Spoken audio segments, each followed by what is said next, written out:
Assalamualaikum warahmatullahi wabarakatuh.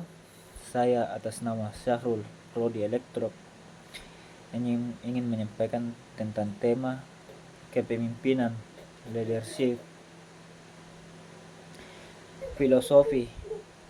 Nilai seorang pemimpin, leader, bukanlah ditentukan oleh hasil yang dicapai secara pribadi, melainkan oleh kemampuan untuk mencapai hasil dari pihak yang berada di bawah pengawasannya dan pengaruh yang dipancarkan kepada orang-orang atau pihak-pihak yang berhubungan dengannya. Definisi kepemimpinan leadership adalah suatu proses mempengaruhi orang lain untuk mencapai tujuan yang telah ditetapkan. Unsur-unsur kepemimpinan: 1. Pemimpin dan atasan mempunyai wewenang untuk mendelegasikan tugas. 2. Anggota, subordinat, dan bawahan membantu pemimpin sesuai tugasnya. 3. Misi, tujuan, target direalisasi sesuai landasan budaya, filosofi, organisasi. Gaya kepemimpinan: demokratif leadership, gaya kepemimpinan otoritatif leadership, free rein leadership, paternalistic leadership. Kepemimpin otoriter adalah gaya kepemimpinan di mana segala kegiatan yang akan dilakukan diputuskan oleh pimpinan semata tanpa melibatkan karyawan. 1. Wewenang mutlak terpusat pada atasan. 2.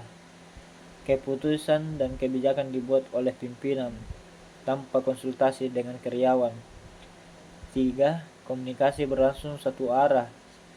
4. Pengawasan dilakukan secara ketat. 5. Lebih banyak kritik daripada pujian.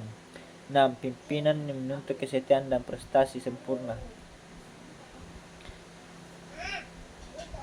Kepemimpinan demokratis adalah gaya kepemimpinan di mana bawahan dilibatkan dalam pengambilan keputusan.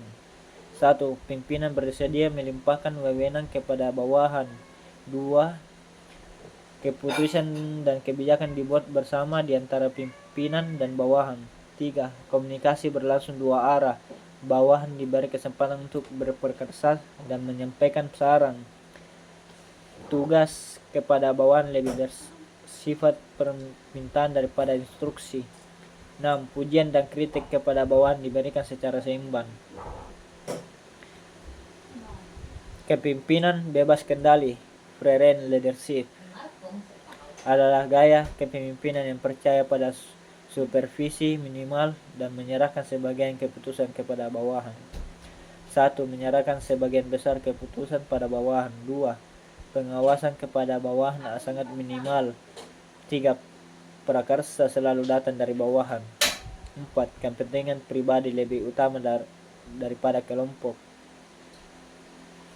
5. Hampir tidak ada pengarahan dari atasan. 6. Pimpinan hanya berkomunikasi apabila diperlukan oleh bawahan.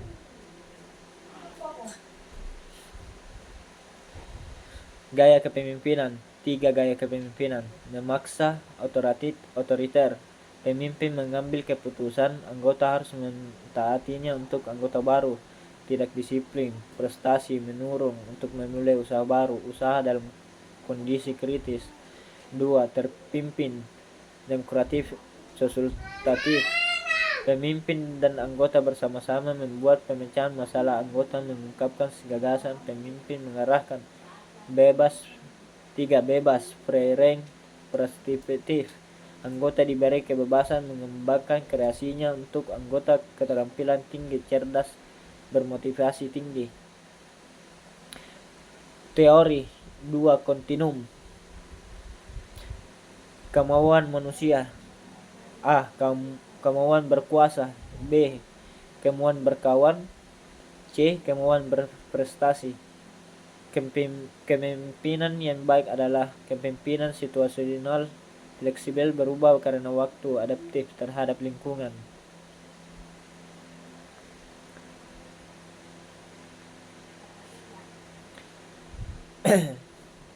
Wewenang dan kekuasaan power.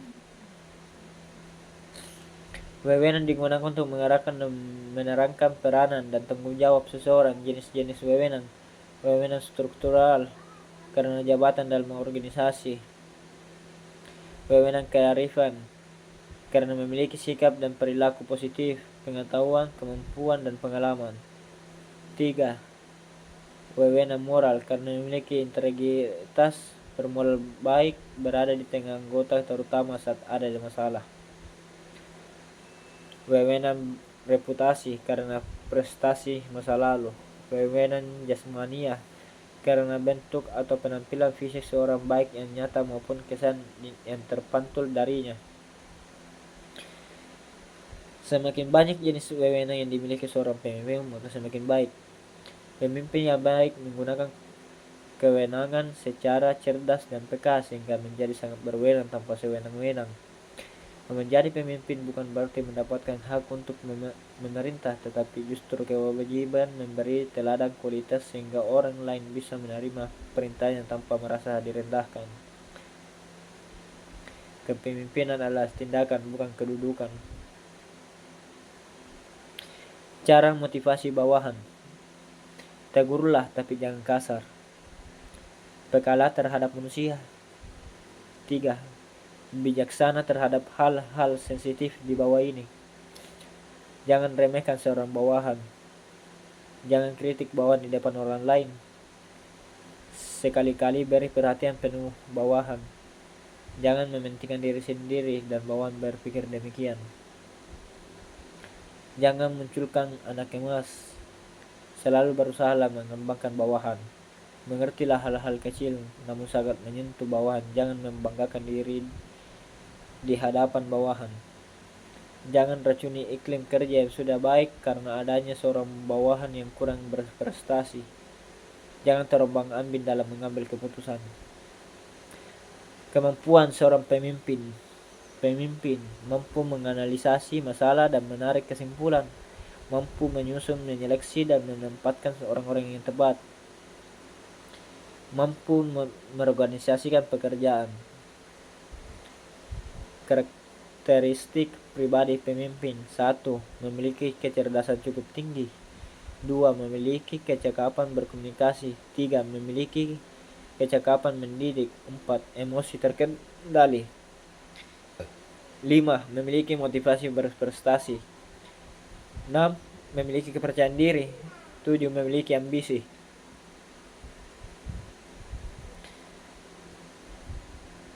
Prinsip hindari pemimpin. Aids, aku iri, dengki, sirik. Apakah saya bisa menerima kritikan? Apakah saya terlalu suka mencela orang lain? Jika terjadi ketidakberesan, apakah saya menyalahkan semua orang kecuali saya? Apakah saya berprasangka buruk? Jika ya, Anda besar kepala. Bagaimana untuk mengurangi kepala yang kebesaran? Mintalah teman akrab Anda untuk menyebut 4 hal yang tidak baik tentang Anda. Pemimpin yang efektif, pembuat keputusan, pengarah, motivator, inspirator. Sifat utama pemimpin. 1. Harus berani mengambil keputusan sendiri secara tegas dan tepat. 2. Harus berani menerima risiko sendiri. 3. Harus berani menerima tanggung jawab sendiri. Kita sering keliru memahami kepemimpinan dengan kedudukan, pangkat, dan jabatan, padahal kepemimpinan adalah mengenai diri kita sendiri. Setiap kita sesungguhnya adalah pemimpin. Esensi tertinggi dari kepemimpinan adalah mencapai hidup yang damai dan bahagia. Kepemimpinan sebenarnya adalah seni menikmati hidup. Mungkin itu saja dari tema saya. Sekian dan terima kasih.